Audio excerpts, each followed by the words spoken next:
Okay, so you kind of like fountain pens and you're a collector. So under what scenario, if you prefer, would you add a fairly inexpensive pen to your collection? Well, or should I say, under what conditions would you add a scenario to your collection? Well, when it's only $9.95 and it turns out it actually writes pretty good, you might want to consider the Yafa scenario.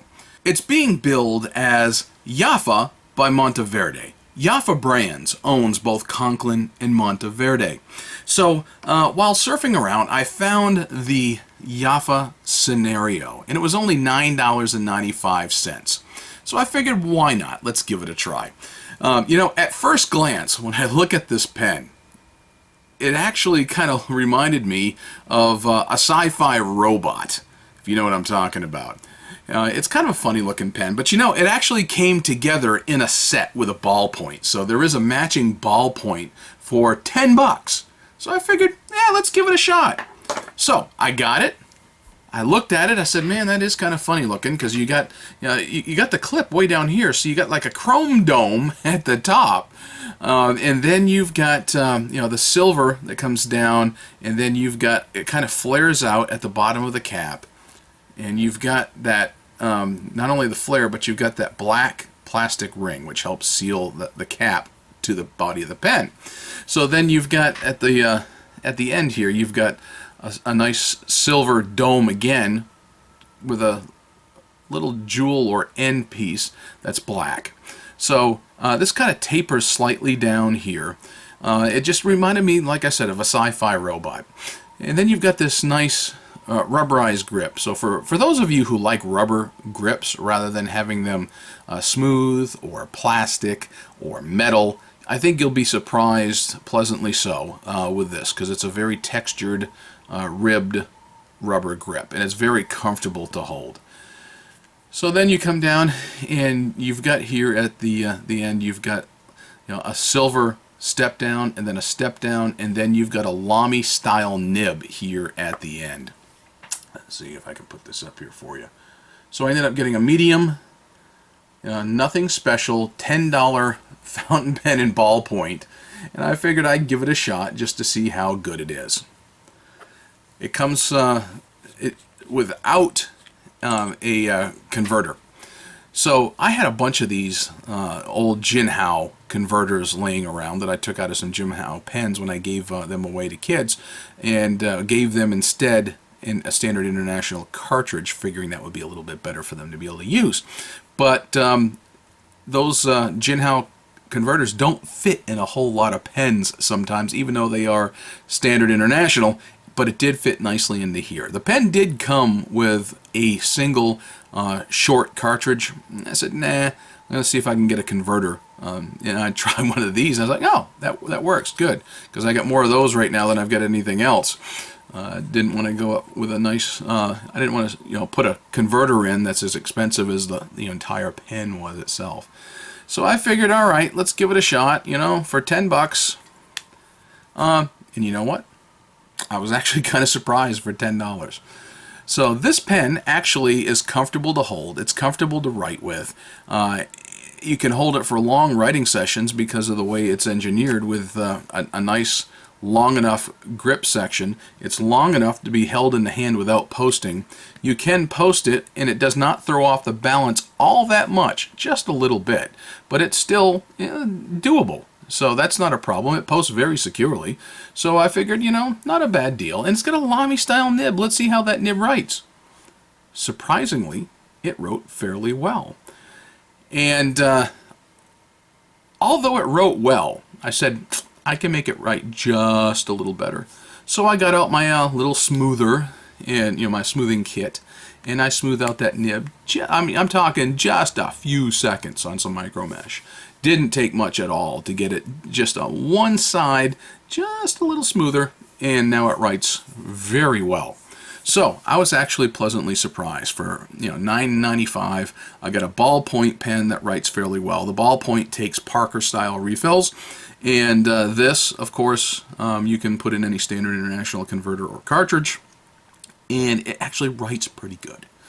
So, I was just poking around and found this space robot looking pen. It's not gorgeous, I mean, by any stretch of the imagination. It's not very stylish, in my opinion. It's not much of a looker. It's one of those I wouldn't have given a second thought, but I was in one of those moods of, I'm just kind of looking for something different, something I'd never seen before.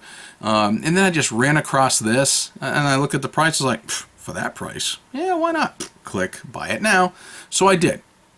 So, and in case you're looking for something for an entry-level pen to be able to give somebody, if you have a student in your life, in high school, maybe even elementary school, maybe even college, that could use a good writing, reliable fountain pen and a ballpoint pen on top of that for just $10, then it might be worth considering the Yafa Scenario.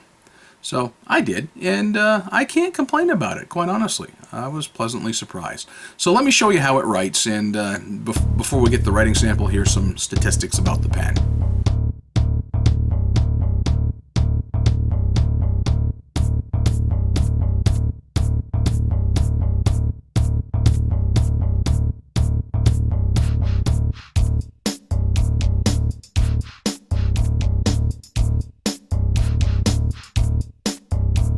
Hey folks, let me show you a couple things about the Scenario by Yafa. One of the things you can see right here, and hopefully you can see that fairly well, there is the Yafa brand name on the clip itself. So I know I didn't show that earlier, and on the nib, let's see if we can get a really good picture of that nib for you. And you can see that's what it shows on the nib. And that's about it. Those are the only real markings or brandings anywhere on the pen, all the writing that you can find. So it's got kind of that, the clip is kind of a neat shape. It's got kind of a little flare up, and it's got a great big catch or clip on the end, and it's fairly functional. It's not incredibly stiff. I don't mind it. It looks a little funny with it being as far down as it is, but all right, let's take the Scenario and let's show you a couple other pens for comparison's sake. Since this is pretty much an entry-level pen, let me show you a few more entry levels. So this is your Pilot Metropolitan. Oh, how about a Lamy Safari? And it's the petrol version. Jinhao 750. And let me throw out the Waterman Kultur, Kultur. So those are some pens by comparison, so you can see the relative size to other pens. Let me set these aside. And here is its accompanying ballpoint that I was showing you earlier. So you can see them side by side.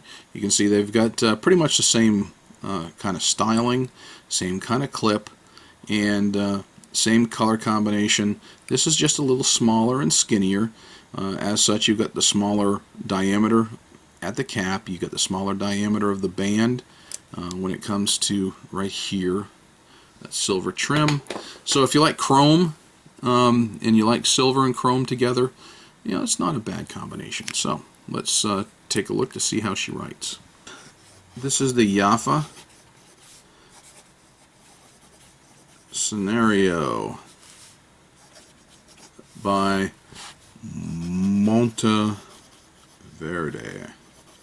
Like I said, that's really kind of backwards, since it is actually Yafa that owns Monteverde and not the other way around, but they wanted to capitalize on the Monteverde name, I am sure, and since Yafa Brands is the name of the parent company, they don't necessarily have stuff in the Yafa name, so they do want to capitalize on the popularity of the Monteverde name. So, not a bad deal, I guess. So, it has a medium nib, and it's a Lamy style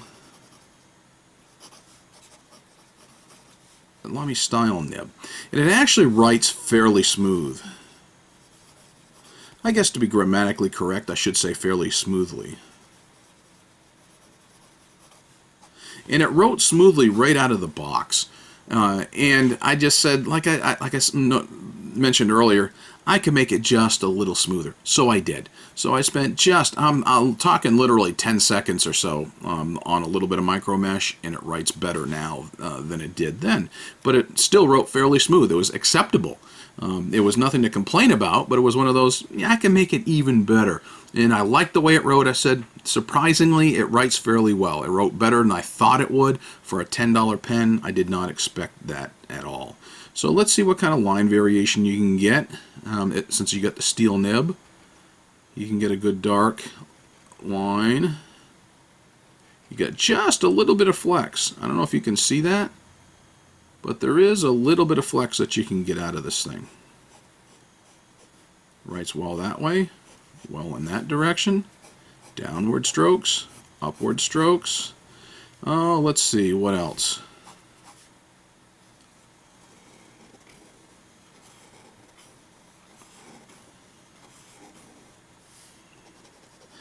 Let's see how well it writes. Not bad, I guess. It's not an incredibly wet writer, but it's wet enough to get the job done. Yeah, by the way, just so you'll know, the ink that I'm using here, it's a Rohrer and Klinger Leipziger Schwarz. Leipziger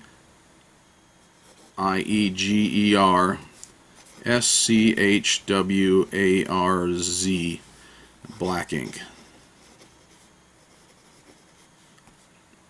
My K's kind of stink. Alright, so anyway, let's check to see. Flip it over. Incredibly scratchy reverse writing, and if I kept at it, I was going to tear the paper. So I really don't recommend doing any kind of reverse writing, although you can get a fine line, but boy, is that scratchy as I'm going across. So you may have been able to hear just a little bit of feedback as I've been writing, but, you know, this particular pen, you can doodle with it. It's not going to catch when it's worked properly, used properly. And just the minimal pressure. I mean, that's just barely touching the paper. I'm just letting just the full weight of it and holding it by the back end. And that's actually just doodling very nicely. So the Yafa scenario.